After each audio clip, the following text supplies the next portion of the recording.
Hey guys, so it's been a little while since I've made a video, and I was coaching the other day, and I thought this is something that I think I could share really nicely with the people that watch my videos, my audience, you guys. And I thought it would help you because one of the things that I find dancers often struggle with is how to coordinate arms together with their legs, how to make things feel like they flow nicely, and especially when we're jumping, because oftentimes when we start to jump and we get that power going and we're trying to get off the ground, that's when we tend to lose our arms because we're focusing so much on what our legs are doing, the arms tend to become stiff. Now, I was working with a student on Friday. So today I'm filming this, it's Sunday morning. I was working with a student on Friday and she had to do a series of steps. So basically the combination was tombé, coupé, ballonné, si son tombé, assemblé into pas de basque, right? Now, what was happening is when she would go into the assemblé, this arm would get very stuck here, and then she didn't know how to coordinate that arm together into the pas de basque, the next part of the movement. And I had this idea that came into mind, and I want you guys to let me know in the comments what you think about this. But I had this idea come into my mind about when we hit the plié. So after we've done the assemblé and we land in this plié, yes, the arms are in this kind of, I guess it would be kind of third arabesque alignment, right? Forgot of a method. Third arabesque alignment, we hit here, and then as the legs plie, the arms have to soften a little bit into this kind of first position, second position, so that we can get into this pas de basque nicely without feeling like we're fighting against that arm.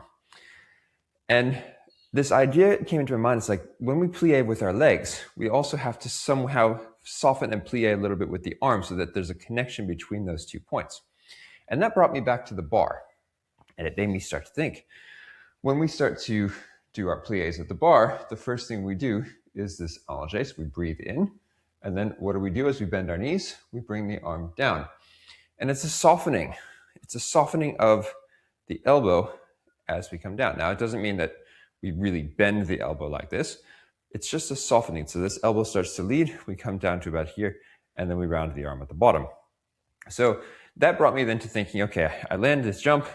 I get here. My arms have to soften the same way as if I'm going into that plié so that I can connect the rounding of this position here to give me the opposition to go into that pas de basque, into the next part of the movement. And when she did it, when she then implemented that and took that into consideration, suddenly there was this weight drop into the legs so that she could feel the ground from this run jump here to bring her into that next movement. And it worked really well. She was able to find that coordination. She was able to move quite nicely. That then led me to this other thought process.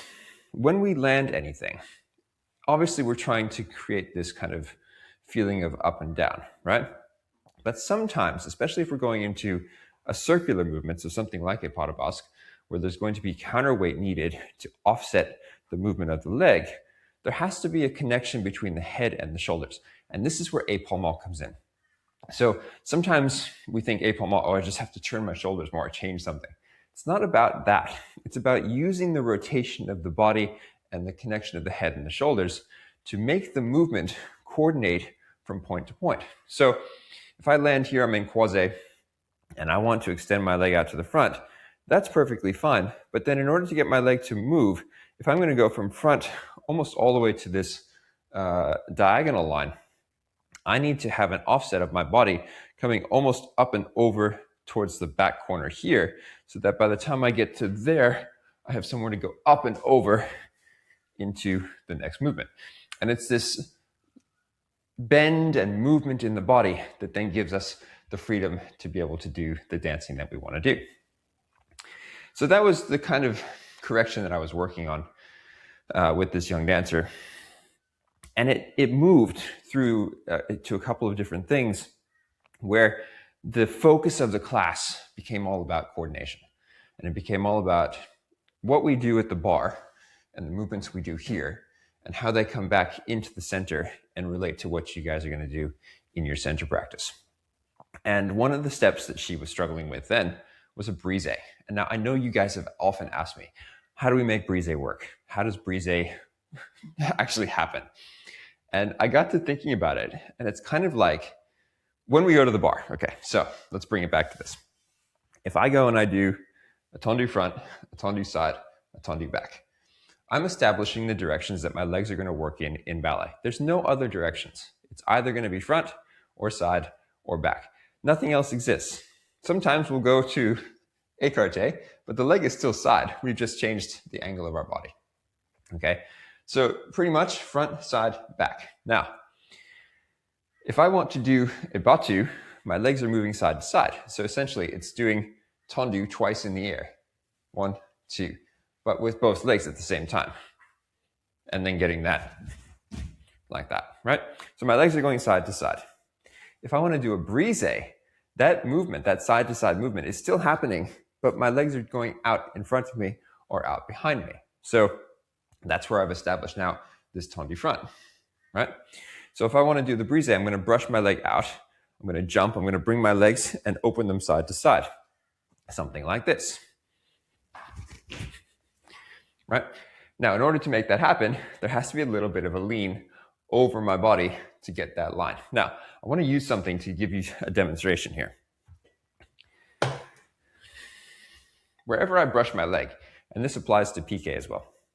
Wherever I brush my leg, if my leg is this high, my landing point has to be where that stick is pointing to on the floor.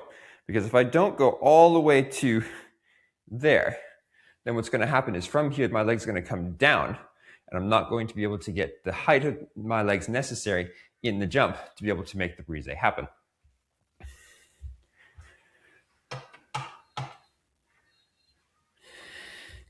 So in relation to what we do at the bar, we're taking this from this jeté, right? So from a 45-degree point, my leg is going to 45 degrees, and then I'm traveling the distance that my foot is pointing to on the floor, beating my legs to the side. So what's an exercise we can do at the bar to help with that? We can go tendu, transfer, back, front. So that's one option you could do. You could work just on and 1 and 2, and 1 and 2, and 1 and 2.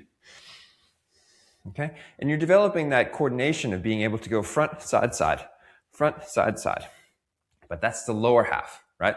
And from the beginning of this video, we've been talking about the coordination of the body and the movement in our whole body to make things work. So when we do the brisé, we have to kind of go up and over, slight tilt, so the shoulders are rotating, and we get this line here where my back arm is equal to where my leg is going to be, and I create this parallel lines between my shoulders and where my legs are. So the body is working together. We're creating this oppositional form here, and then in the air, you're jumping, you're beating, and you're opening your legs. And it was quite interesting because what happened is she was struggling to get the beat, but then when she used her body, when she pushed off and traveled, and when everything came together, it actually started to work, and she was able to do the movement. Now you're probably thinking, what about brisé to the back? Well, it's the same thing. We're just going in the opposite direction. So instead of going forward this way, you're going to actually go back this way. And this arm is going to elevate slightly to have this kind of coordination between those 2 points. And then you beat open to the side. Okay. So that's the goal with the brisé.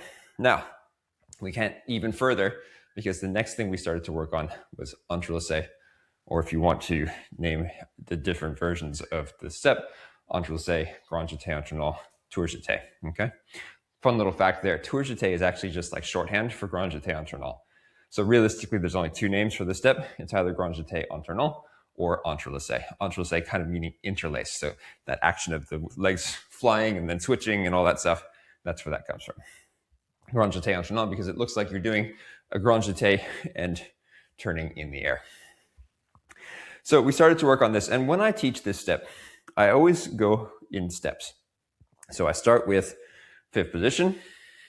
If that's the corner I'm going to be going to, I start here. I'm looking towards that corner. Now, as I go, I turn to this point here. So I'm connecting both corners of my room, right? Very important for performance. I turn to here. I'm going to then, from here, piqué to arabesque. Now, as I plie, I'm going to continue to look towards that arm. I'm going to turn, and I always start with chassé. Now, the reason I do that, and I bring the leg behind, is because we need to learn the down, up, down into the jump. And that's the softening of the arms as well. So from here, I come down, my arms come down, my legs are bending. They lift together, they come down, and then I go into the jump. The next thing that has to happen, the leg brushes forward. So imagine I'm coming towards you. The leg is going to brush forward. My arms are coming to first, but by the time I'm in the air, my leg is not going forward anymore. I'm here in this position. So imagine I've jumped into the air, my arms are in this position. I switch in the air. So by the time that leg goes up, I then have to bring it back down again, kick it to the front, land, and then open my arms. I say land and open the arms because when we're coming into the last part, if I drop my arms this way, my body's going to go forward, everything's going to fall, and then it's not going to be a very nice landing. So we want to land the jump and then let the arms soften and float into that arabesque. Now, we're doing all of these things. We're brushing the leg to the front, we're jumping into the air, we're switching all these things. The coordination has to be there. But watch this. At the bar, plié, plié, grand battement. Now, you would have noticed I brought the grand battement down quite quickly, right? Fouetté, yeah? All of these things we've already established. It's just putting them all together. So when I go into this jump now, and I go chassé, this is my first plié. This is the lift. This is the plié with my arms coming down, like I just did at the bar, my arms come down. They throw into the air, and this is my first grand battement. And then I have to do the opposite movement of the grand battement. So the grand battement has to go up and then back in the opposite direction to get through into the entrelacé to land nicely. The whole point of this, guys, the whole point of all of the stuff that I've talked about for the last, let's say 5 to 10 minutes, is that the coordination that we're working on in our more difficult steps, we can always go back to the bar, we can always reestablish those movements, and we can connect them to what we're trying to do in the center. I really want to run home, though, this idea that the upper body, the coordination of the arms, the plie, the breathing, right? Think about, if this helps you from a visual perspective, if the legs are plieing, we need to feel that plie softness of the arms as well, that float together with those movements so that they connect well and they're not stopping you and making you stiff and your body's not working against itself. Now, this was a lot of information. I'd love for you to go back in, watch it again, pick up some of the things that maybe you have questions about, and let me know down in the comments so that I can answer them in my next videos. Also, I am creating a new community, and I would love to see you guys in there because I'm going to go even more in depth and I can actually interact with you better than I can here. So, linked in the description is the link to check it out. You could get in there for 7 days for free. There's no obligation. Go in there, check it out. Try the courses. I've got courses on anatomy, turnout. I've got like strength training programs in there. I've got periodization, how to periodize your workouts throughout the entire year. I've got all kinds of workshops in there as well. So jump in, check it out, and I hope to see you on the inside. And of course, remember to practice for many years.